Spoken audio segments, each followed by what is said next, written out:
지난 주일날 광고를 해드린 것처럼 오늘의 말씀 마가복음 14장 3절에서부터 9절까지의 말씀은 생각보다 많은 배경들을 갖고 있어서 한 번으로 다 전달이 안 되기 때문에 수요 예배에 추가적으로 말씀을 더 드린다고 광고를 드렸습니다. 주일 예배와 오늘의 수요 예배를 함께 연결해서 들어야지만 사실은 온전히 전달될 수 있을 것 같습니다. 오늘의 본문 마가복음 14장 3절에서부터 9절은 점서에서 모두 기록이 되어 있습니다. 마태복음 26장 6절에서 13절, 그리고 요한복음 12장 1절에서 8절은 약간의 차이점들은 있지만 이 세 개는 모두 다 십자가 사건하고 밀접하게 관련이 돼서 마지막 일주일 기간과 근접하게, 어떤 때는 6월절 이틀 전에, 어떤 때는 6월절 엿새 전에라고 하면서 모두 십자가 사건하고 관련을 시키고 있습니다. 반면에 누가복음 7장 36절에서 50절까지는 예루살렘하고 관련이 됐다기보다는 예수님의 초기 사역에 해당하는 갈릴리 지역에서의 말씀으로 이 사건을 집어넣고 있고, 이것은 나머지 복음서들과 다르게 십자가 사건이라기보다도 어떻게 보면 죄인을 용서하시는 그런 것으로 그려내고 있습니다. 오늘의 본문은 마가복음이 가장 짜임새가 잘 구성되어 있다고 말씀을 드렸습니다. 그 배경은 구약을 배경으로 하고 있고 특별히 아가서의 내용이 배경이 됩니다. 대표적으로 아가서 4장 10절의 말씀을 오늘의 또 다른 본문으로도 정해놓았습니다.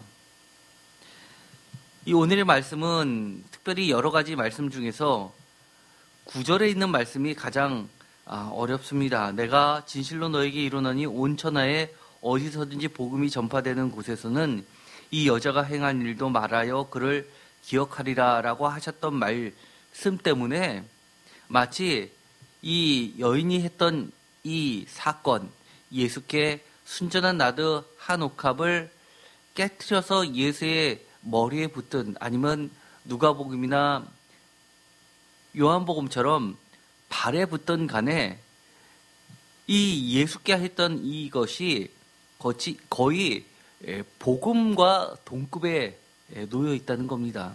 그런 것이 특별히 이 오늘의 말씀 마가복음과 마태복음에만 이 구절이 들어가 있음으로 인해서 학자들을 매우 어렵게 만듭니다. 그래서 오늘의 마가복음을 본문으로 봤을 때는 왜 이 여인이 했던 행동이 이렇게 복음과 거의 동급으로 여겨질 정도로 반드시 기억될 일인지를 우리가 살펴볼 필요가 있습니다. 왜냐하면 우리도 복음이 전파되는 것보다 우리 자신들도 하나님 앞에서 영원히 기억되기를 바라기 때문입니다. 향유 부은 사건을 비교한 것은 제가 주일날 말씀을 드렸습니다. 마가복음과 마태복음은 거의 같기 때문에 하나로 보았고, 요한복음과 누가복음을 비교를 했던 부분은 주일날 설교를 참조해 주시기 바랍니다. 여기서 중요한 것은 이렇게 순전하고 귀한 나드 향유라는 데에 있습니다. 물론 누가복음에서는 순전하고 귀한 나드라는 말이 빠져 있습니다. 어쨌든 간에 여기서 마가복음을 기준으로 해서 마가복음, 마태복음, 요한복음에서는 전부 다 순전하다라고 하면서 이 피스티케스라는 말은 다른 곳에서는 신실한으로 번역되는 것입니다. 그래서 이 여인의 행동은 단순히 헌신의 차원을 뛰어넘어서 순전한 믿음, 깨끗한 믿음, 신실한 믿음을 가진 참 제자를 예표하고 있습니다. 이 내용 또한 가장 대비되는 논리도 가난한 자들과 이 장례는 비교되고 있다는 겁니다. 제자들이 이 가난한 자들에게 자선을 하는 행위가 더 낫다라고 하는 논리에 대해서 주님은 장례를 이야기하면서 이 여인을 칭찬하고 있습니다. 배경도 마가복음에서는 피부병자 시몬의 집이라고 되어 있고, 요한복음에서는 나사로의 집으로 되어 있습니다. 그리고 누가복음에서는 바리새인 시몬의 집으로 되어 있습니다. 사실 오늘의 본문을 읽어보면 여러 가지 잔치 분위기가 일어나는데 이것은 보이지 않는 중요한 요소입니다. 이 이야기는 잔치 가운데 벌어졌다는 이야기입니다. 그렇기 때문에 나병 환자 또는 이 피부병자의 집에서 잔치를 다 같이 할 수는 없기 때문에 오히려 누가복음에 있는 것처럼 바리새인처럼 그렇게 어느 정도 부도 갖고 있고 많은 사람을 초청할 수 있는 집에서 벌어진 이야기로 보는 것이 더 적합합니다. 특별히 요한복음에서는 화를 낸 제자를 구체적으로 가룟 유다라고 하고 그 이유는 돈에 욕심이 났다고 이야기를 합니다. 이 순전한이란 단어는 매우 중요해서 우리가 이 신실한 믿음의 행동, 신실한 믿음은 하나님을 사랑하는 것, 더 나아가서는 예수님을 사랑하는 것하고 연관지어서 우리가 이 전체적인 이야기를 이해할 필요가 있습니다. 전에도 말씀드렸던 것처럼 이 마가복음하고 마태복음은 특별히 마가복음은 커다란 두 개의 십자가 의무 사건 사이에 있다고 말씀드렸습니다. 그래서 가룟 유다의 배신 이야기와 또 예수 내부인 제자 가룟 유다라고 하면 이제는 외부인 권세가 집단인 대제사장과 그와 관련된 서기관 바리새인 그룹들이 예수를 제거하려는 공모 사이에 있는 이야기로 그려내고 있습니다. 제가 사복음서의 내용을 동일한 것은 이렇게 색깔로 표시를 했을 때 보면 보라색으로 표시한 이 마가복음과 마태복음은 거의 동일합니다. 녹색으로 표시된 것이 이 마태복음에만 나와 있는 얘기에서 거의 같음을 알 수 있습니다. 반면에 파란색으로 표시되어 있는 이 누가복음은 거의 다른 복음서에서 보기가 힘들 정도로 색다르게 구성이 되어 있고 빨간색으로 표시되어 있는 요한복음은 중간중간에 마가복음의 이야기와 그리고 일부 누가복음, 일부 마태복음의 이야기도 들어가 있지만 요한복음 자체의 이야기가 많이 반영이 되어 있습니다. 이 사건을 전후로 보면 특별히 마태복음도 마가복음처럼 십자가 이야기를 마태복음 26장 2절에 하고 있습니다. 이틀이 지나면 유월절이라 인자가 십자가에 못 박히기 위하여 팔리리라 하면서 이렇게 십자가 사건을 먼저 배경으로 깔아놓습니다. 3절에 보면 대제사장과 백성의 장로들과 가야바라 하는 대제사장의 이야기도 하면서 이미 외부에서는 십자가로 예수님을 처형할 것을 의논하는 장면들을 마련하고 있습니다. 그런데 그들은 6월절에 밀란이 일어날까봐 명절에는 하지 말자라고 이야기합니다. 그러나 이 사건은 수표로 돌아가고 6월절에 벌어집니다. 이 이야기는 예수님의 죽음이라는 사건 자체도 사람에 의해서 진행된 것이 아니라 하나님의 커다란 구원 계획에 의하여 진행됐다는 것을 이야기합니다. 배신자 이 유다는 그런 외부 힘센 사람들, 권력가들, 세상, 즉 하나님의 적대자들에게 기름을 붓는 역할을 합니다. 내부 그룹 중에서 최측근, 그야말로 돈깨를 맡은 자 유다의 배신으로 해서 이 예수를 제거하는 것이 급하게 진행되는 것을 보게 됩니다. 특별히 요한복음에서는 이 향유 붓는 여인의 이야기를 아주 신실한 마리아라는 이름을 통해서 여제자를 신앙의 모델로 제시하고 있습니다. 이 표를 보더라도 이렇게 베다니에서 향유를 부은 사건은 살해 음모 사건과 가룟 유다 배신 사건 중간에 놓여 있음을 보게 됩니다. 그러나 누가복음에서는 평지설교라고 해서 마태복음의 이 산상수훈하고 쉽게 비교되는 평지설교라는 부분에 들어가 있어서 이처럼 죄인을 용서하는 그리고 두 빚진 자의 비유가 들어가 있으면서 더 많이 용서받은 사람이 더 많이 사랑한다라는 구원과 용서의 개념으로서 이 이야기를 펼쳐나고 있습니다. 마태복음은 마가복음처럼 머리에다가 향유를 붓습니다. 머리라는 것은 메시아를 이야기하죠. 기름을 붓는다라는 것은 히브리어로 메시아입니다. 메시아, 기름 부음을 받은 자는 주로 머리에다 붓게 됩니다. 왕과 선지자와 그리고 제사장일 경우에입니다. 그래서 마태복음과 마가복음은 이 예수의 죽음 사건을 왕의 죽음 사건으로 그려내고 있습니다. 그런데 그 뒤에 보면 내 몸에다 향유를 부었다라는 이야기가 나옴으로써 원래는 이 몸에다 부었는데 상징적으로 머리에다 부은 것으로 되어 있는 것으로 이해하면 될 듯합니다. 마가복음도 마찬가지입니다. 예수의 머리에 부었다라고 이야기합니다. 그리고 8절에도 내 몸이란 말이 나오게 됩니다. 를 바르는 것, 도요, 바를 도자에다 기름 유자, 이 부위는 마태복음은 머리와 몸을 이야기합니다. 반면에 누가복음과 요한복음은 발에다 붓습니다. 왜냐하면 누가복음은 예수의 사역을 길로서, 진리로서, 제자의 돌, 예수님의 길, 제자들의 길로서 모든 사역을 표현하기 때문입니다. 반면에 요한복음에서는 특별히 발이 차지하고 있는 비중이 매우 높습니다. 우리가 잘 알고 있는 것처럼 성만찬 사건이 요한복음에는 나와 있지 않은데 성만찬 대신에 들어가 있는 것이 있습니다. 바로 세족식 사건입니다. 그것은 요한 공동체, 지금으로 이야기하면 요한 교회라고 하는 이 공동체들의 특징인데 유적물에서 독특하게 생긴 돌로 깎은 대야가 발견이 됐습니다. 완전히 발 모양인데 구멍이 파여 있는 겁니다. 마치 우리가 장화 같은 것을 단면을 잘랐을 때 나오는 것처럼 딱 발이 들어가게 되어 있는 그런 대야 모양이었습니다. 그런 걸로 봐서는 그들의 특징은 마태, 마가, 누가의 사도교회들이 모일 때마다 성만찬을 했었던 것과는 다르게 그들은 성만찬 대신에 서로의 발을 닦아주는 일들을 했었던 거예요. 그것을 교회 예배의 중요한 것으로 삼았던 것을 보게 됩니다.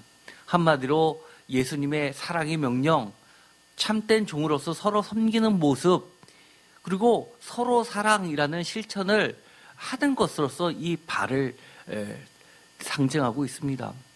특별히 요한복음에서 서로 사랑이라고 하는 것은 우리들이 생각하는 것처럼 이렇게 모든 사람하고의 보편적인 그런 사랑이기보다도 많은 학자들은 교인들 간의 사랑을 이야기합니다. 서로 사랑이라고 하는 것은 각 교회들이 그 당시에는 가정교회 형식으로 되어 있는데 요한의 제자들이 이루어진 그 교회들은 교인들이 서로 떨어져 있더라도 서로를 돕고 하는 네트워크 형성이 되어 있어서 서로 사랑이라는 요한 공동체끼리의 그런 사랑을 의미하고 있습니다.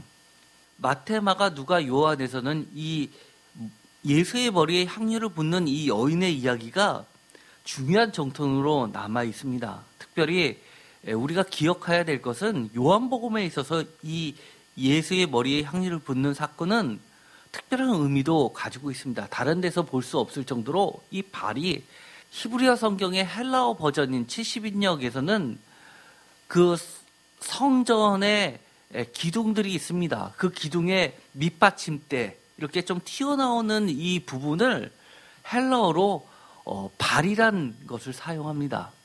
그래서 발이 성전 기둥의 밑받침을 나타내기도 하고 사람의 발을 하고도 똑같은 단어를 쓰고 있습니다. 요한복음에는 특별히 이 예수의 몸을 십자가 사건을 죽었다 다시 부활하시는 사건을 요한복음에서는 그렇게 표현합니다. 예루살렘 성전을 헐라 내가 3일 만에 다시 세우리라 라고 하는 십자가 부활 사건을 영원히 무너지지 않은 하나님의 성전인 예수의 몸을 이야기하고 있습니다. 그래서 이 사건은 그처럼 영원한 생명이 있는 하나님이 영원히 거하시는 말씀이 육신이 되어 거하시는 그런 살아있는 영적인 예배가 가능한 예수님의 성전을 바로 이 십자가 사건으로 그려내고 있다는 겁니다. 이것만 보더라도 이처럼 사복음서가 얼마나 이 구절을 중요하게 생각하는지를 보게 됩니다. 특별히 요한복음에서는 참제자의 모습을 남자 사도보다도 무명의 여인들에게 많이 돌리고 있습니다. 예를 들어서 요한복음에만 있는 이야기가 있는데 그것이 바로 사마리아 여인의 이야기입니다. 제자들은 예수님께 사마리아 지방에 함께 들어갔지만 먹을 것을 구하러 나갔다 들어오는 그 사이에 예수님은 땡볕에 있는 여인과 대화를 하면서 이 여인에게 자신이 예수 그리스도라는 사실을 알려주고, 이 여인은 예수님이 처음에는 선생일지는 모르지만 나중엔 구세주로 바뀌어서 동네 바깥으로 나가서 많은 사람을 예수께 끌어오는 참된 제자의 모습을 보여주고 있습니다. 뿐만 아니라 요한복음에서는 부활하고 나서 제일 처음 예수님을 만난 사람을 남자 제자들로 보는 것이 아니라 이렇게 마리아가 예수님을 제일 먼저 보게 됩니다. 그래서 예수님을 보고 라보니라고, 라보니는 랍비라는 말의 아람어 형태입니다. 라보니라고 이야기하면서 대화하고 최초로 예수님을 목격한 증인으로 그려내고 있습니다. 히브리어나 헬라어나 다 독일어처럼 남성, 여성, 중성이 있는데 대표적으로 지혜는 여성입니다. 그래서 참된 지혜, 예수의 말씀은 전부 다 지혜의 말씀이고, 예수님을 알아볼 수 있는 것, 예수님을 그리스도로 깨닫는 참된 지혜를 가지고 있는 여성을 많이 부각시키고 있습니다. 반면에 누가복음의 관점은 이 가난한 자, 죄인들을 향한 하나님의 특별하신 관심을 많이 반영하고 있습니다. 누가복음에는 가난한 자 이야기가 많이 나오지요. 그런데 그 중에서 누가복음은 이 하나님의 자비, 하나님이 쉽게 말해서 자비는 바로 사랑입니다. 그리고 구원입니다. 그리고 이것은 복음입니다. 이것이 구제나 선행보다 우선순위에 있다는 것을 가르쳐주고 있습니다. 오늘 이 본문에서 제자들이 이 300데나리온 이상의 팔아 가난한 자들에게 줄 수 있었다라고 하는 것도 사실은 하나님의 명령을 가지고 이야기를 하는 겁니다. 그러나 이것은 신명기 15장 11절에 있는 말씀을 근거로 두고 있습니다. 하나님의 자비하심, 선하심, 이것은 예수님이 그들과 논쟁을 할 때 했었던 중요한 말씀입니다. 6절 다 같이 읽어보도록 하겠습니다. 예수께서 이르시되 가만두어라. 너희가 어찌하여 그를 괴롭게 하느냐. 그가 내게 좋은 일을 하였느니라. 아멘. 이 좋은 일, 선한 일, 이것은 과연 무엇일까요? 선하다라고 하는 것은 요한복음에 있어서도 매우 중요한 주제이기도 합니다. 예를 들어서 가늠하다 붙잡혀온 여인의 이야기를 할 때 그 전의 이야기가 선한 문제를 이야기합니다. 그러나 이 예수님은 그들에게 이렇게 이야기하죠. 선하신 분은 오직 한 분, 하나님이시다라고 이야기를 합니다. 이 선하심, 자비하심은 크게 두 가지 형태로 예수님 시대에 많이 이야기를 합니다. 첫 번째는 구원, 두 번째는 선행입니다. 구제입니다. 그 두 가지 형태로 유대인들은 나타난다고 보고 있었습니다. 그래서 마태복음 5장에서 8장까지 산상수훈에서도 이 금식과 함께 구제의 문제가 주요 주제로 언급이 됩니다. 예수 시대의 유대교의 대표적 자선이라는 것은 첫 번째, 가난한 자를 위한 구제입니다. 두 번째는 성경에는 나와 있지 않지만 예를 들어서 유대인 랍비들의 이야기들이 기록되어 있는 것들을 보면 가난하고 가족이 없는 무용거자들의 장례를 도와주는 것을 굉장히 선한 일, 부자들의 선한 일로 높이 쳤습니다. 그래서 마태복음을 보면 예수님이 십자가에 달려 돌아가시고 버려져 있는데 부자 사람이 예수님의 시체를 받아다가 새 돌무덤에다가 자신이 마련했었던 곳에다가 예수님을 안치하는 장면이 나옵니다. 이것은 그 당시에 굉장히 돈이 많았던 부자들이 하나님의 자선을 할 수 있는 구체적인 방법입니다. 동양에서도 우리나라에서도 이 장례는 매우 중요하죠. 유대인들에게 있어서는 장례는 훨씬 중요한 문제입니다. 왜냐하면 유대인들은 죽게 되면 장례를 치르는데 야훼 때 하나님이 이 땅에 임하시는 날 그들은 어떻게 전승 속에서 믿고 있었냐면 성경에 근거를 두고 있는 것이 바로 예루살렘에 다시 임하신다는 겁니다. 특별히 감람산이 둘로 쪼개져서 한쪽 발을 디디고 있는 야훼의 모습입니다. 그때 죽은 자들이 살아난다고, 의로운 자들이 살아난다고 믿고 있었습니다. 그렇기 때문에 그들은 화장을 하지 않습니다. 지금도 성지순례를 가면 깜짝 놀라는 것이 예루살렘 주변에 그렇게 공동묘지가 많이 있습니다. 그래서 가이드가 이런 얘기를 한다고 하죠. 창밖을 보십시오. 바깥에 저 보이는 것들이 다 무덤입니다. 이처럼 예수 시대 때는 이처럼 장례가 매우 중요했습니다. 야훼 때 다시 살 수 있는 희망을 갖고 있었던 겁니다. 이 본문에서도 이처럼 값비싼 향유를 두고서 가난한 자들을 위한 구제라는 것과 가난한 자, 예수님도 대표적인 가난한 자입니다. 가난한 자의 장례가 대비되는 것이 있는데 이 둘 중에서 우선순위의 논쟁이 반영되어 있다고 볼 수 있는 겁니다. 신명기 15장 5절 다 같이 읽겠습니다. 내 하나님 여호와께서 내게 기업으로 주신 땅에서 내가 반드시 복을 받으리니 너희들 중에 가난한 자가 없으리라. 이것은 대표적으로 야훼께서 이스라엘 백성들이 만들어내 주신 그 가나안 땅에는 가난한 자가 없다라는 대표적인 본문입니다. 그러나 또 중요한 본문이 하나 더 있습니다. 신명기 15장 11절입니다. 다 같이 읽겠습니다. 땅에는 언제든지 가난한 자가 그치지 아니하겠으므로 내가 내게 명령하여 이르노니 너는 반드시 내 땅 안에 내 형제 중 공고한 자와 궁핍한 자에게 내 손을 펼치니라. 아멘. 이 두 개의 본문은 사실은 상충되는 것처럼 보입니다. 하나는 가난한 자가 없다라고 이야기했는데 그 또 다른 본문에는 가난한 자는 항상 있다는 겁니다. 그 밖에 말씀들을 종합해서 보면 하나님은 가난한 자가 없다라고 하는 것은 가난한 자가 있다 하더라도 형제인 너희들이 그 가난을 없는 땅으로 만들게 하는 그 신성한 하나님의 사역을 형제들에게 맡겨주신 거로 번역할 수 있는 겁니다. 어떻게 보면 우리가 하나님의 명령들을 실천하는 것들은요, 하나의 의무가 아니라 축복의 기회들입니다. 그래서 제가 전에 이런 설교를 한 적이 있을 겁니다. 봉사, 희생, 헌신 이런 말 하지 말자고. 왜냐하면 그런 이야기는 한마디로 이런 이야기가 똑같은 거라고 말씀을 드렸습니다. 하나님이, 예수님이 누구누구야 나랑 같이 놀자라는 말하고 같은 겁니다. 하나님이, 주님이 여기서 걸레를 들고서 왔다 갔다 하시면 여러분들 중에서 가만히 앉아있을 사람이 누가 있습니까? 사실은 우리들에게 거룩한 일들을 맡겨주신 겁니다.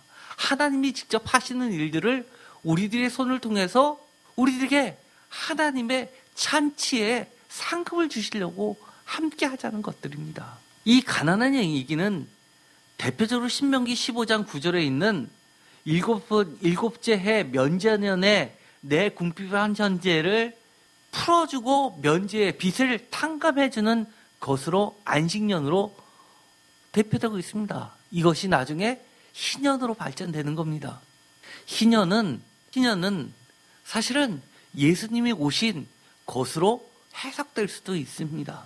또 영원히 다시금 오셔서 영원한 나라를 펼쳐주실 때 재림하시는 예수님의 해를 희년으로 우리가 해석할 수도 있는 겁니다.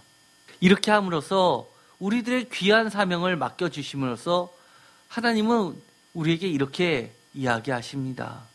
신명기 15장 10절과 그리고 11절을 통해서 땅에는 언제든지 가난한 자가 그치지 아니하겠으므로 내가 내게 명령하여 이르노니 너는 반드시 내 땅 안에 내 형제 중 곤란한 자와 궁핍한 자에게 내 손을 펼치니라라고 하면서 하나님의 손을 우리에게 빌려주시는 사건으로 이야기합니다.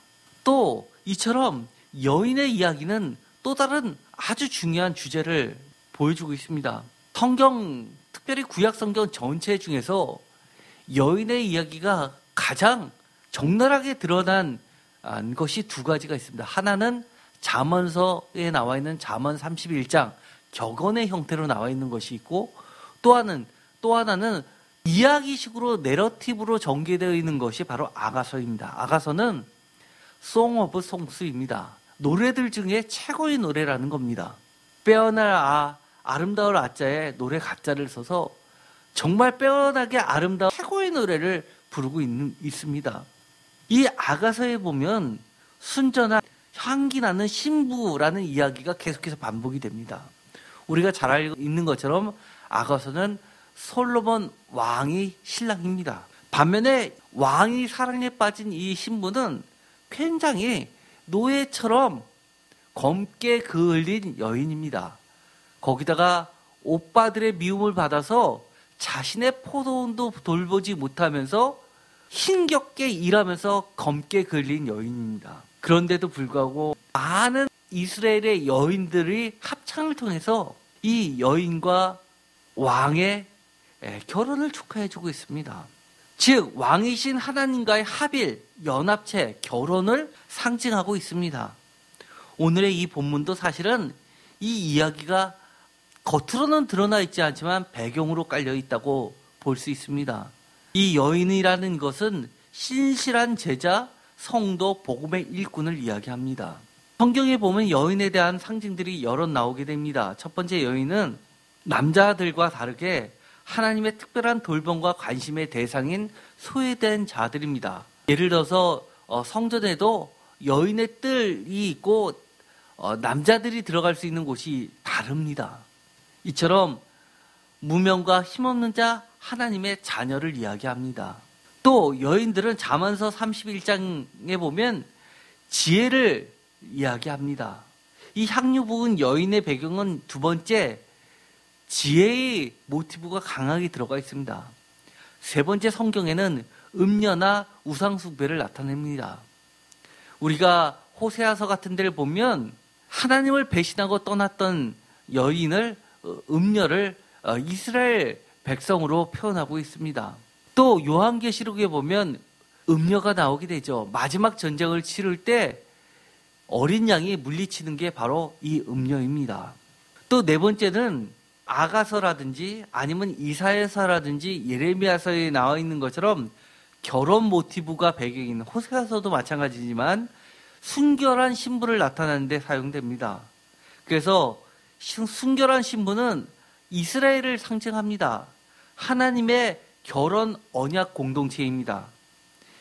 오늘날로 치면 성도에 해당합니다. 하나님의 백성이고 교회를 상징합니다. 그래서 교회는 예수님의 신부이기도 합니다. 그리고 우리 같은 사람들은 이스라엘이라기보다도 새 이스라엘입니다. 예수님과 결혼한 신부들로 표현되고 있습니다. 이렇게 보면 오늘의 이 여인의 주제를 꺼내면서 남자 제자들과 대비를 시키면서 소외되고 무명이지만 이처럼 참된 지혜를 가지고 순결한 믿음의 신부를 새 이스라엘 교회 공동체 성도를 나타내고 있습니다. 예를 들어서 잠언서 31장 10절에 보면 이렇게 되어 있습니다. 누가 현숙한 여인을 찾아 얻겠느냐? 그의 값은 진주보다 더하니라. 12절 그런 자는 살아있는 동안에 그의 남편에게 선을 행하고 악을 행하지 아니하느니라 라고 하면서 이 선의 이야기를 합니다. 마치 오늘 예수님께서 선하다라고 이야기한 것과 관련이 됩니다. 그러면서 잠언 31장 30절과 31절에 더 나아가서 이런 이야기도 합니다. 고운 것도 거짓되고 아름다운 것도 헛되나 다 같이 읽겠습니다. 오직 여호와를 경외하는 여자는 칭찬을 받을 것이다. 그 손의 열매가 그에게로 돌아갈 것이요 그 행한 일로 말미암아 성문에서 칭찬을 받으리라. 칭찬을 받는다라는 말을 두 번이나 합니다. 강조입니다. 인정받게 된다는 겁니다. 오늘의 본문 마지막 절에서도 9절에 있는 것처럼 내가 진실로 너에게 이르노니 온 천하에 어디서든지 복음이 전파되는 곳에서는 이 여자가 행한 일도 말하여 그를 기억하리라 했던 그 말씀, 기억하리라, 칭찬을 받으리라, 기념되리라, 인정받게 되리라 라는 이야기를 반영하고 있습니다. 또 아가서도 마찬가지입니다. 아가서 4장에 보면 이 신부를 이야기합니다. 그러면서 구절에 보면 이렇게 되어 있습니다. 이 구절은 아주 유명한 구절이죠. 구절 다 같이 읽겠습니다. 내 누이 내 신부야 내가 내 마음을 빼앗았구나. 내 눈으로 한번 보는 것과 내 몫의 구슬 한 깨미로 내 마음을 빼앗았구나. 내 누이 내 신부야 내 사랑이 어찌 그리 아름다운지 내 사랑은 포도주보다 진하고 내 기름의 향기는 각양 향품보다 향기롭도다. 내 신부야 내 입술에서는 꿀방울이 떨어지고 내 혀 밑에는 꿀과 젖이 있고 내 의복의 향기는 레바논의 향기 같구나. 내 누이 내 신부는 장근 동산이요 덮음 우물이요 봉한 샘이로구나. 아멘. 보통 성경에서 보면 특히 구약에선 여인의 이야기를 하면 매우 음녀하고 부정한 이야기를 하는데 여인의 이야기가 대표적으로 긍정적으로 그리고 적극적으로 칭찬을 받는 여인으로 나오는 곳이 두 곳이 있습니다. 하나는 지금 이 아가서와 하나는 룻기입니다. 룻기에서 보면 보아스를 찾아가서 적극적으로 자신의 이 권리를 되찾는 문제를 하는 아주 지혜로운 여자로 나오게 됩니다. 또 하나 이 아가서에 보면 이 신랑이 고백한 말을 통해서 이 신부의 모습이 어떻게 보면 민망할 정도로 적극적으로 표현되고 있습니다. 사실 유대교에서는 유대교의 경전을 정할 때 가장 늦게까지 경전에 넣을까 말까를 고민하면서 많은 논란이 있었던 성경이 바로 아가서입니다. 아가서를 놓으면 경전에 포함시키면서 조건을 달았습니다. 만 20세 이전에는 이 아가서를 읽게 하면 안 된다는 거였습니다. 그런데 아이러니컬하게 모든 구약의 위대한 랍비로 칭송받는 사람들은 다 하나같이 최고의 경전 중에서 하나를 뽑으라고 하면 아가서를 뽑습니다. 신앙이 깊으면 깊을수록 추구하는 것이 뭐냐면 내가 온전히 하나님의 신부가 되고 싶은 것이고 또 그렇게 되는 것이 최고의 신앙으로 보는 겁니다. 이것은 기독교에도 그대로 영향을 미쳐서 소위 말해서 예수님이 돌아가시고 2세기, 3세기, 4세기 때의 문헌을 보면은 심지어 동굴에 가서 사막에 가서 하나님의 말씀을 암송하며 묵상했었던 교부들이 있었습니다. 파더라고 하죠. 이런 교부들이 찬양을 불렀던 최고의 노래들은 다 아가서입니다. 이것을 신랑인 예수 그리스도가 다시 오실 것을 기다리면서 이 아가서를 늘 묵상했습니다. 대표적으로 유대교의 해석과 기독교의 해석은 이 정도로 차이가 납니다. 예를 들어서 이 아가서에서는 여성의 가슴을 굉장히 강조합니다. 그런데 유대교에서는 두 가슴을 이렇게 이야기합니다. 하나는 기록된 토라, 또 하나는 구전된 토라입니다. 이것이 예수 시대에서도 많이 논쟁이 되고 있죠. 마태복음에서 나오는 겁니다. 기록된 말씀이냐 아니면 이 전승이냐 서로 말로 가리키는 교리냐라는 것 갖고 다툼이 일어납니다. 성경에서는 개역개정은 그것을 전통이라는 말로 번역을 했습니다. 성경에 자주 나오는 겁니다. 그리고 이 전통은 사두개파하고 바리새파의 싸움이기도 합니다. 사두개파는 쉽게 말해서 기록된 토라만을 경전으로 인정했고 바리새파들은 전해 내려오는 전승, 이 전통도 하나님의 귀한 말씀으로 인정했던 겁니다. 반면에 기독교계에서는 이 두 가슴을 이렇게 이야기합니다. 하나는 구약, 하나는 신약. 이처럼 이렇게 유대교나 기독교나 할 거 없이 이처럼 이 아가서는 많은 영향을 중요한 위치에서 다루고 있습니다. 그런데 오늘 읽었었던 본문에서도 나오는 것이 있죠. 중요한 인물은 여인입니다. 신랑입니다. 남녀의 사랑을 이야기하는데 이 왕이 가장 사랑하는 여자, 내 누이, 내 신부가 신부를 이야기할 때 이렇게 이야기합니다. 향기하고 관련돼서 끊임없이 노래를 하고 있습니다. 그리고 이 12절에 보면 이렇게 되어 있습니다. 내 신부는 장근 동산이요 덮은 우물이요 봉한 샘이로다.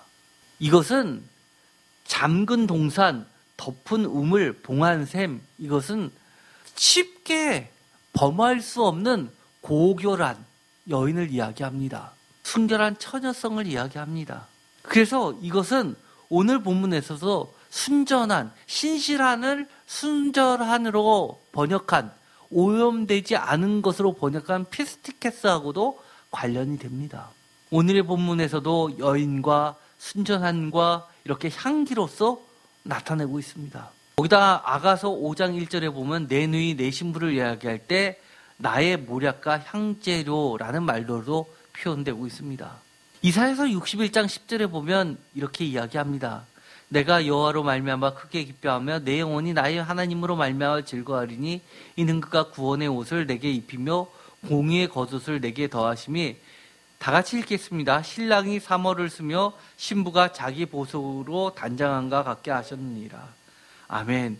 이사야서 62장 5절도 다 같이 읽겠습니다. 마치 청년이 처녀와 결혼한 같이 내 아들들이 너를 취하겠고 신랑이 신부를 기뻐함 같이 내 하나님이 너를 기뻐하시리라. 아멘. 예레미야서 2장 32절도 읽겠습니다. 처녀가 어찌 그의 패물을 입겠느냐, 신부가 어찌 그의 예복을 입겠느냐, 오직 내 백성은 나를 잊었나니 그 날수는 셀 수 없거늘. 다 이렇게 하나님과 예수님과 구원과 하나님의 백성 신부와의 관계를 이렇게 신랑과 신부로서 이야기를 합니다. 특히 누가복음에는 마태, 마가복음에서는 볼 수 없는 머리를 풀어 헤치고 발을 닦는 모습이 나옵니다. 이것은 유대인들에게 있어서는 머리를 풀어 헤치는 것은 신부가 첫날 밤에 남편을 기쁘게 하고 성적인 자극을 일으키는 모습을 표현할 때 많이 씁니다. 아가서에서 제시하는 처럼 신부의 적극적인 결혼이라는 합일이라는 쉽게 말해서 언약 개념의 성취로서 이 이야기를 그려내고 있다는 겁니다. 특히 이 누가복음에서는 머리를 풀어 헤치고 발을 닦는 여인을 죄인이라고 이야기합니다. 그러면서 우리 예수님의 신부된 우리 모두는 아가서처럼 검게 그을린 깨끗하지 못한 죄인의 모습일지는 모르지만 무한한 사랑을 받은 누구보다도 아름다운 여인으로서 표현하고 있는 겁니다. 더 많은 죄를 용서받았기 때문에 예수님을 더 많이 사랑하는 그런 자로 누가복음은 그려내고 있는 겁니다. 특별히 요한복음에는 구체적으로 이름을 마리아라고 이야기합니다. 성경에 보면 이 마리아라는 이름이 굉장히 많이 나옵니다. 이 마리아는 히브리어로는 모세의 누이인 미리암의 헬라식 이름입니다. 그런데 이 예수 시대에는 매우 흔한 이름입니다. 마치 서울에서 김씨, 박씨, 이씨를 찾는 것과 같습니다. 예수라는 이름도 마찬가지입니다. 히브리식 이름은 여호수아입니다. 그런데 헬라식으로 바꿨을 때 예수가 됩니다. 요세푸스라는 지금까지 남아있는 가장 오래된 역사라고 할 수 있죠. 로마의 황제에 의해서 기록된 이 역사물을 보면 유대 전쟁사라는 것에 보더라도 예수라는 이름의 인물들이 수십 명이 등장합니다. 성경에 보더라도 이 마리아라는 사람들은 여러 사람이 등장합니다. 첫 번째, 우리가 잘 알고 있는 것처럼 어머니 마리아, 예수의 어머니 마리아가 있습니다. 두 번째는 작은 야고보, 요한의 형제 야고보 말고 또 다른 야고보, 이 작은 야고보라고 불리는 이 작은 야고보와 요새의 어머니 마리아가 있습니다. 요새 또는 요셉이라고 불려집니다. 그리고 7 귀신을 쫓아내준 막달라 마리아도 있습니다. 또 다른 마리아는 나사로의 여동생 두 자매인 마르다의 여동생인 마리아가 있습니다. 그리고 성경에 보면 글로바의 아내 마리아도 있습니다. 그리고 성경에 보면 다른 마리아라는 마리아가 있습니다. 이렇게 여러 명의 마리아가 나오는데, 예를 들어서 우리가 오늘 찬송가도 불렀죠. 찬송가에 들어있는 마리아는 사실은 여러 가지가 짬뽕돼서 오해를 불러일으킨 마리아입니다. 예를 들어서 이렇게 여러 마리아가 다른 마리아임에도 불구하고 막달라 마리아와 가늠하다 잡혀온 여인과 섞여서 그렇게, 그리고 더하기 이 향유를 부은 여인하고 섞여져 가지고 이 세 명이 다 한 인물로 그려내고 있는 잘못된 예 중에 하나입니다. 마가복음 15장 40절에 보면 이렇게 나오죠. 멀리서 바라보는 여자들도 있었는데 십자가를 지고 가시는 예수님을 바라보는 여인들입니다. 막달라 마리아와 다 같이 읽겠습니다. 또 작은 야고보와 요새의 어머니 마리아와 또 살로메가 있었으니 막달라 마리아와 요새의 어머니 마리아가 예수 준 것을 보더라. 여기만 보더라도 여러 명이 나옵니다. 제가 같은 인물들은 같은 색깔로 표현했습니다. 마가복음 16장 1절에 보면 안식일이 지나서 제일 먼저 찾아가는 사람들이 나옵니다. 다 같이 읽겠습니다. 막달라 마리아와 야고보의 어머니 마리아와 또 살로메가 가서 예수께 바르기 위하여 향품을 사다 두었다가, 또 9절에 보면 7 귀신을 쫓아내어 주신 막달라 마리아도 등장하게 됩니다. 10절에 마리아, 11절에 마리아는 다 이 막달라 마리아를 이야기합니다. 마태복음 2장 11절에 보면 집에 들어가 아기와 그의 어머니 마리아가 소개되고, 마태복음 13장 55절에 보면 이는 그 목수의 아들이 아니냐, 그의 어머니는 마리아와 그 형제들은 야고보, 요셉, 시몬, 유다라 하지 않았느냐. 예수의 형제들이 나타나는데 보면 이름이 야고보, 요셉, 시몬, 유다 이렇게 나옵니다. 그래서 어떤 학자들은 예수의 12제자 중에 형제들도 들어가 있다고 주장하시는 분들도 계십니다. 그런데 이것도 논란 중에 있는 것들입니다. 왜냐하면 그 당시에는 이름이라는 것이 어떤 유명한 사람의 이름을 붙여서 많이 따랐습니다. 그런 전통이라면 예를 들어서 한국 사람들도 예를 들어서 김유신 이런 이름들이 꽤 많이 있지 않습니까? 그런 개념입니다. 마태복음 27장 56절에 보면 막달라 마리아와 야고보와 요셉의 어머니 마리아와 세베대 아들들의 어머니도 있더라라고 하면서 분명히 여기서 보면 세베대의 아들들은 야고보와 요한이니까 그 앞에 있는 야고보와 요셉의 어머니의 마리아라고 하기 때문에 이것은 야고보가 다른 인물들이라는 것을 알 수 있습니다. 그리고 마태복음 27장 61절에 보면 다른 마리아가 또 소개가 되고 있습니다. 처럼 여러 명의 마리아가 나오게 되죠. 마가복음 24장 10절에도 막달라 마리아와 야고보의 모친 마리아를 그려내고 있습니다. 요한복음도 이처럼 마리아에 대한 이야기가 많이 나옵니다. 요한복음의 11장에 나오는 이 마리아는 오늘의 이 향유 사건을 이야기한 요한복음 12장에 나와 있는 마리아하고 동일 인물입니다. 11장 1절 다 같이 읽겠습니다.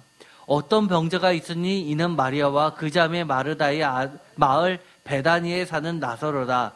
이 마리아는 향유를 주께 붓고 머리털로 주의 발을 닦던 자요, 병든 나사로는 그의 오라버니더라. 아멘. 여기 이것은 같은 인물임을 알 수 있습니다. 이 중에서 3번에 해당하는 막달라 마리아와 요한복음에 가늠하다 잡혀온 무명의 죄인 여인이 합쳐져서 혼돈하는 오해들이 많이 있는데 사실 우리는 이것을 명확하게 구분해서 읽을 필요가 있습니다. 이것은요, 창문가의 여인이 어떤 이집트의 부조물에서 발견된 겁니다. 아가서의 창문가에 있는 여인이 아가서에도 나와 있는데요. 이 여인은 이집트의 연애시에 자주 등장하는 여인의 모습입니다. 아가서에 나와 있는 창문가에 있는 이 여인은 죄인이나 구원을 받아야 할 이스라엘의 백성으로서 많이 해석이 됩니다. 아가서의 미드라시에 나와 있는 본문입니다. 그렇다는 이야기는 누가복음에서 특별히 죄인인 여자와 함께 나와 있다는 얘기와 또 이것은 구원의 문제하고 연관지었기 때문에 이 향유 사건은 그 아가서의 내용이 배경이 되었다는 것을 알 수 있습니다. 특별히 고대 이집트에 목걸이가 발견이 됐습니다. 이 목걸이는 굉장히 아름다운 보석들로 치장이 되어 있습니다. 또 그림이 하나 나와 있습니다. 부조에도 발견이 되어 있는데요. 맨 가운데 특별히 이렇게 큰 구슬이처럼 모양이 그려져 있는 이 목걸이인데 사실 이 가운데 것은요, 향유입니다. 주전 2세기에서 3세기 것으로 추정되는 부조물에는요, 여인이 신혼 첫날 밤에 목걸이를 하고 이 가운데는 향유를 여기다가 담은 것을 이렇게 가운데에다 걸어 놓습니다.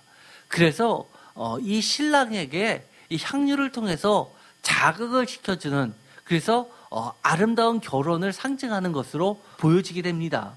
그래서 아가서 미드라시라는 거에도 구체적으로 이렇게 이야기합니다. 이집트에서, 홍해에서, 광야에서, 시내산에서 어디든지 하나님은 그 백성을 구원하시기 위해 찾아다니신다. 하나님은 이스라엘 백성의 각 가정을 돌아다니면서 축복하신다. 라고 이 아가서에서 이렇게 사랑하는 여자를 찾으면서 노래를 부르면서 찾고 다니는 이 남자를, 신랑을 표현하고 있는 것을 이렇게 해석합니다. 여기서 기독교 해석가는 어떻게 해석하냐면, 죄인들이 회개하기를 촉구하면서 예수님이 부르며 찾아다니는 것으로 이 아가서의 여인을 해석하고 있다는 겁니다. 그렇다는 이야기는 누가복음의 이야기나 아가서에 있는 내용이나 같은 이야기라는 겁니다. 아가서 4장 10절 다시 한번 읽어볼까요? 내 누이 내 신부야, 내 사랑이 어찌 그리 아름다운지, 내 사랑은 포도주보다 진하고 내 기름의 향기는 각양향보보다 향기롭다. 부부관계는 가장 아름다운 향기로서 많이 표현합니다. 여기서 보면 신부를 내 누이라고 표현해서 어떤 사람들은 근친상간 아니냐라고 이야기하시는 분이 계십니다. 사실 고대 근동에서는 결혼을 아무하고나 하지 않았습니다. 소위 말해서 뼈대 있는 가문이라고 할수록, 왕족일수록, 이집트 왕조가 대표적이죠. 친인척 간의 결혼을 전제로 하는 것이 많았습니다. 특히 바벨론의 신화를 보면 이 엘이라는 명칭은 최고의 신을 나타내죠. 바알은 이 엘신의 70명의 자녀들 중에 한 명입니다.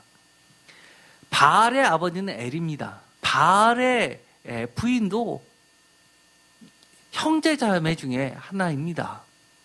그래서 신들은 신들끼리 서로 결혼합니다.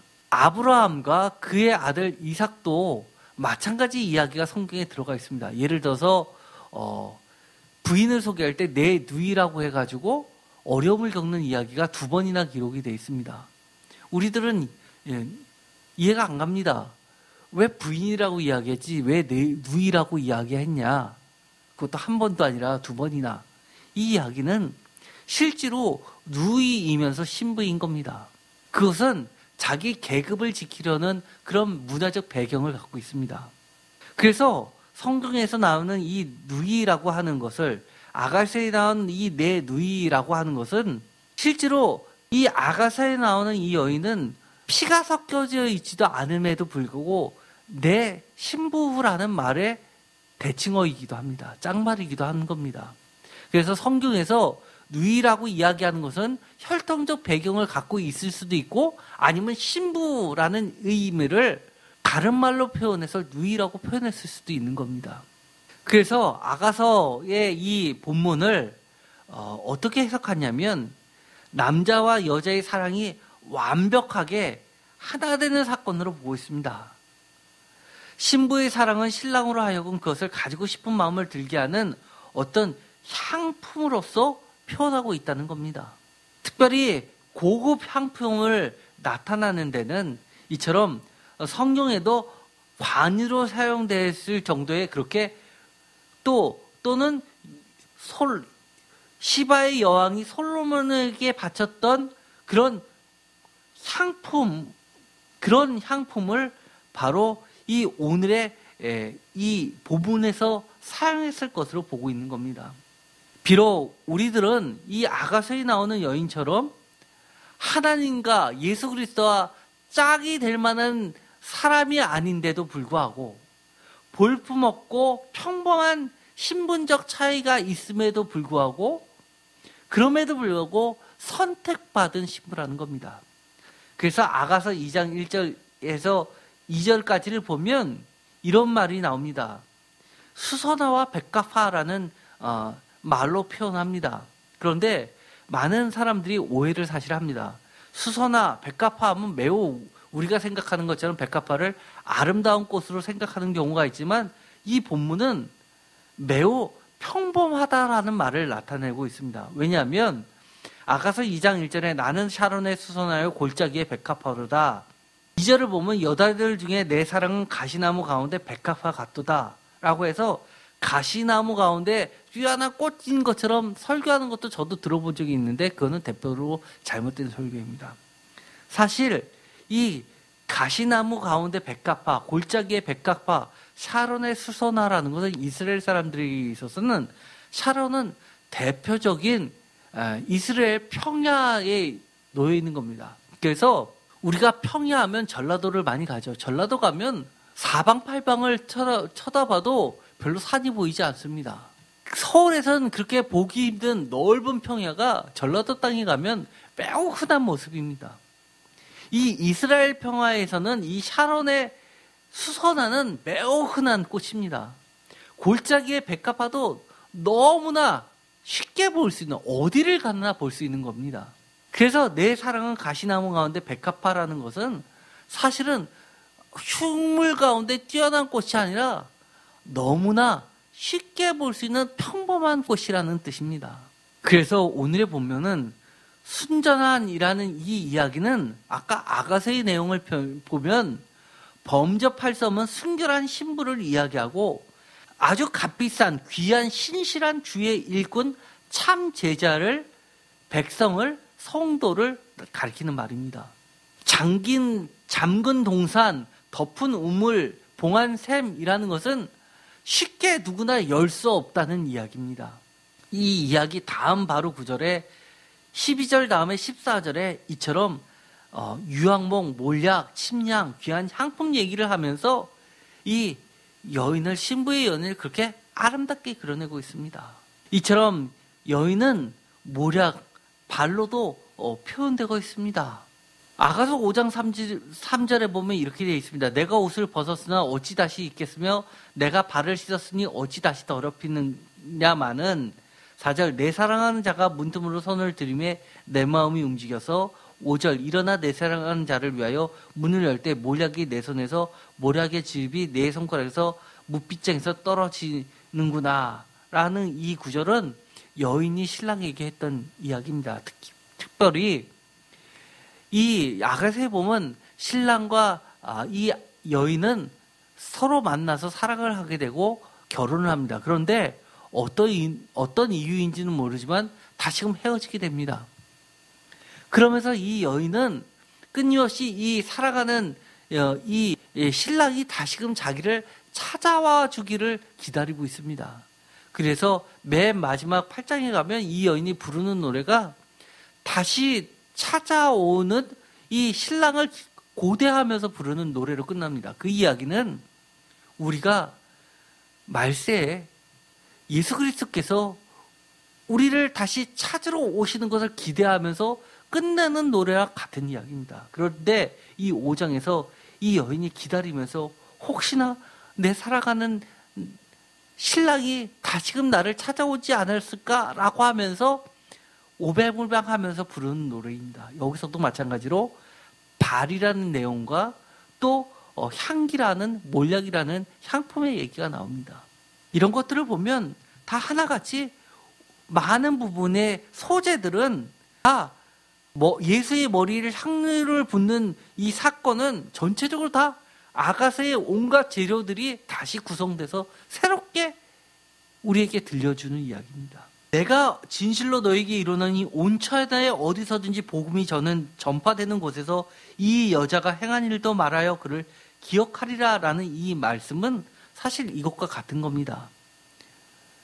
복음이 온 세상에 선포될 것이라는 이 예언은 예수님의 십자가 죽음이 끝이 아니라 복음의 시작이라는 이야기인 마가복음의 중요한 주제를 가지고 있습니다.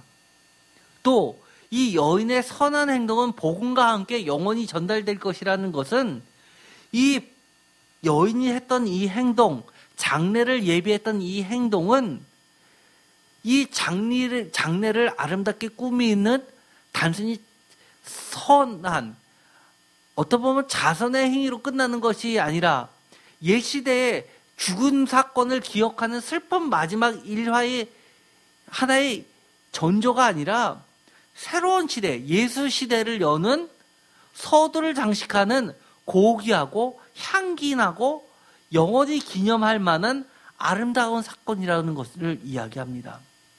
예수의 복음은 순수하게 그리고 신실하게 복음을 전하는 자들에 의해서, 예를 들어서 그런 자들이 있죠. 복음 전도자들, 제자들, 성도들, 그리스도인 또는 사도, 교사 등 이런 사람들의 선한 행위라는 겁니다. 선한 행위가 무엇입니까? 하나님의 일은 예수 그리스도를 믿는 것이고 그것이 선하다는 것입니다. 이것은 복음하고도 같은 이야기입니다. 이런 선한 행위가 예수와 함께 어디서나 영원히 기념될 것이라는 축복의 약속이 포함되어 있다는 겁니다. 대표적으로 요한복음 4장에 보면 여인의 얘기를 합니다.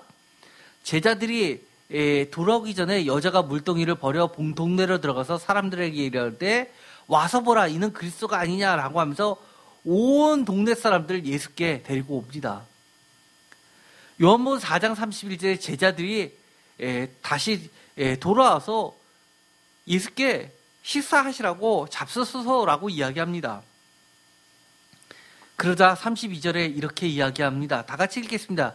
이르시되 내게는 너희가 알지 못하는 먹을 양식이 있느니라. 제자들이 묻습니다. 누가 먹을 걸 갖다 드렸나? 요한복음 4장 34절 다 같이 읽겠습니다. 예수께서 이르시되 나의 양식은 나를 보내신 이의 뜻을 행하며 그의 일을 온전히 이루는 이것이니라. 아멘. 이러면서 추수의 이야기를 합니다. 추수가 뭡니까? 너희는 넉 달이 지나야 추수할 때가 이르겠다 하지 아니하느냐. 그러나 나는 너에게 이르노니 너희 눈을 들어 밭을 보라 희어져 추수하게 됐다. 선교와 복음 전파 얘기를 합니다. 여기서 예수님께서 이야기하는 것이 가난한 자들에게 자비를 베푸는 것과 복음을 전파하는 이 이야기, 장례, 복음의 진수는 십자가 사건 장례인데 이것에 가중성을 둔다면 바로 복음 전파에 있다는 겁니다. 성령의 일이라는 겁니다. 마가복음의 시작이 이렇게 됩니다. 마가복음 1장 1절, 이것은 굉장히 중요하다고 이야기했죠. 다 같이 읽겠습니다. 하나님의 아들 예수 그리스도의 복음의 시작이라. 복음의 시작은 하나님의 아들 예수 그리스도의 복음이라는 겁니다. 그런데 마가복음의 끝은 이렇게 끝납니다. 마가복음의 16장입니다.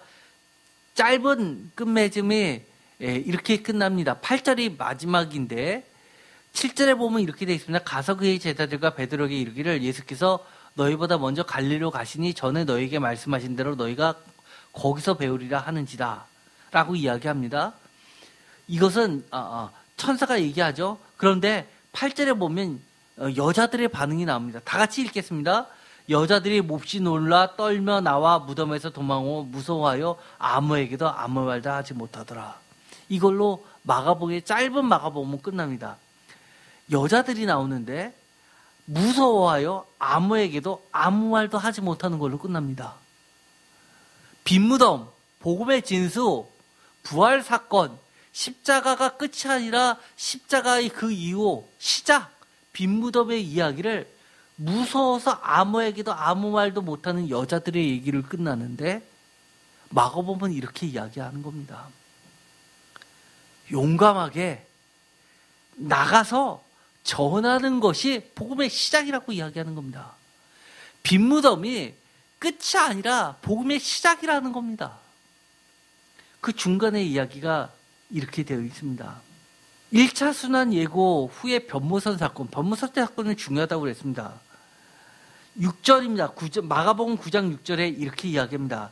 이는 그들이 몹시 무서워함으로 그가 무슨 말을 할지 알지 못함이더라. 이거 누가 한 얘기합니까? 베드로의 이야기입니다. 베드로가 초막 세 개를 짓자 이야기하면서 그 다음에 했던 이야기입니다. 제자들, 남자 제자들은 말도 못합니다. 무덤에도 찾아가지 못합니다. 그런데 그나마 여자들은 찾아가서 두려워하는 모습이 그대로 있습니다. 마태복음에도 그렇고 마가복음에도 똑같은 말이 나옵니다. 마태복음 12장 31절과 32절에 나오는 말, 예수 때, 인자 때는 용서되었지만 이후 사도시대부터는 용서되지 않는 죄가 있다는 겁니다. 그게 바로 이겁니다. 마가복음 3장 29절 다 같이 읽겠습니다. 누구든지 성령을 모독하는 자는 영원히 사하심을 얻지 못하고 영원한 죄가 되느니라. 이 이야기는 누가복음 12장 10절에도 나와 있고 마태복음 12장 31절과 32절에도 나와 있습니다. 그러면 성령을 거역하는 일이 무엇입니까? 그것은 복음 전파를 방해하는 일입니다. 복음 전파는 누가 했습니까? 교회가 했던 일입니다. 교회가 했던 일은 성령이 하는 일이라는 겁니다. 다시 한번 결론을 이야기했습니다. 복음이 전파되는 곳마다 영원히 기념될 것, 이렇게 최고의 칭찬을 받는 것은 무엇입니까? 향유 부은 여인의 사건입니다. 비록 유명하거나 사회적 우월적 지위를 가지고 있거나 또는 기득권이 전혀 없다 하더라도 스스로를 죄인이나 누가복음에 의하면 또는 전적인 구원 은혜를 겸손히 깨닫고 어떠한 이해관계에서도 깨끗하고 비교되는 게 가룟 유다죠. 신실한 믿음, 피스티케스, 마태복음과 마가복음, 예수 그리스도에 대한 사랑을 가지고 예수께 전적으로 헌신하는 참 제자인 성도, 그것이 누구입니까? 바로 우리들이고, 여기서는 본문에서 이 향유를 부은 여인에 예표되는 겁니다. 비슷한 이야기가 사실 시편 45편 7, 8절에도 이야기가 나옵니다. 제가 시편 45편에 설교할 때 분명히 이야기를 했습니다. 이것은 왕의 결혼식 이야기인데 이것은 마지막 때 우리가 주님을 만날 때의 것을 예표하는 사건을 노래한 것이라고 이야기했습니다. 시편 45편 7절 다 같이 읽겠습니다. 왕은 정의를 사랑하고 악을 미워하시니라. 그러므로 하나님 곧 왕의 하나님이 즐거움의 기름을 왕에게 부어 왕의 동료들보다 뛰어나게 하셨나이다. 8절 왕의 모든 옷은 몰약과 침략과 육개의 향기가 있으며 상하궁에서 나오는 현악은 왕을 즐겁게 하도다. 아멘. 오늘의 시편 45편 7, 8절은 오늘의 본문하고 소스는 틀리지만 여러 가지 분위기는 똑같습니다. 잔치가 벌어집니다. 메시아, 기름 부은 이야기가 나옵니다. 그리고 신부의 이야기가 나오고 이렇게 몰약과 침략과 향기가 나오게 됩니다. 오늘의 이 사건은 다른 이야기가 아니라 바로 우리들의 이야기입니다. 한 몸이 된 신랑과 신부의 이야기, 바로 아가서 4장 16절에서부터 5장 1절까지의 이야기와 관련되어 있기도 합니다.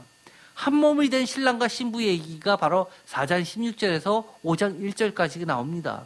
다 같이 읽겠습니다. 북풍아 끼어라, 남풍아 들어오라, 나의 정원으로 불어와라, 그의 향품들로 흐르게 하라, 나의 사랑하는 자로 그의 정원에 들어오게 하라, 그로 하여금 탐스러운 그의 열매를 먹게 하라. 여자가 이렇게 이야기합니다. 남자가 답변을 합니다. 다 같이 읽겠습니다. 신부 나의 누이여, 나는 내 정원에 들어갔다. 나는 내 모략과 내 향품을 땄다. 나는 내 꿀송이야 내 꿀을 먹었다. 나는 내 포도주와 내 우유를 마셨다. 사실 이 가운데서 여인은 초대받지도 않은데 불쑥 잔치 가운데 들어가게 됩니다. 그리고 이런 이야기가 펼쳐집니다. 그러면서 향기를 뿜어냅니다. 바로 우리들이 이 영원히 하나님으로부터 기억될 사건, 이것은 바로 다른 것이 아니라 다 뿔뿔이 흩어져가는 제자들의 이야기가 아니라 오히려 죽음 앞에서 예수 그리스도와 하나가 되어서 영원히 복음이 전달되는 곳에 우리도 예수님의 이야기를 퍼뜨리는 예수와 한몸 된 자들입니다. 예수와 한몸이 된 우리들은 비록 예수님께서 이야기하셨던 것처럼 때로는 핍박이 있을 수 있고 여러 가지 어려움이 있을 수도 있지만 그럼에도 불구하고 우리가 그것을 뛰어넘어서 주님과 함께 가는 그 길로 영원히 갈 때 우리는 마지막 때 분명히 주님이 우리를 맞이하는 영원한 심포가 될 것입니다.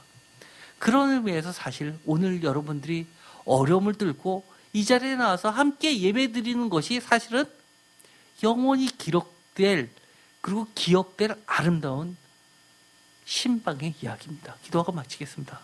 하나님 감사합니다. 오늘 우리가 다시 한번 향유를 부은 여인의 이야기를 통해서 하나님이 얼마나 이걸 기뻐하시고 영원히 기억될 아름다운 이야기라고 하셨는지를 깨닫게 됩니다. 하나님께 드려지는 이 예배의 시간은 하나님과 결혼식을, 예수 그리스도와 결혼식을 올리는 왕의 결혼식의 자리입니다. 비록 지금은 상황이 어렵지만 우리가 신령과 진정으로 예배드리면서 주님과 한 몸을 이루는 아름다운 신부들이 되게 하여 주옵소서. 우리의 예배는 멈춰지지 않습니다. 영원히 복음과 함께 이 예배는 계속될 것입니다. 하나님, 우리가 하루하루 이렇게 예배드리고 하나님의 말씀을 묵상하는 이 말씀들이 아름다운 향유처럼 퍼져나가게 하여 주옵소서. 이것이 곧 복음이라고 말씀을 해주십니다. 오늘도 하나님의 말씀을 한 구절 한 구절 사모하는 우리 성도님들에게 주님께서 신실한 신부라고 맞아 주시옵소서. 예수 그리스도의 이름으로 기도드렸습니다. 아멘.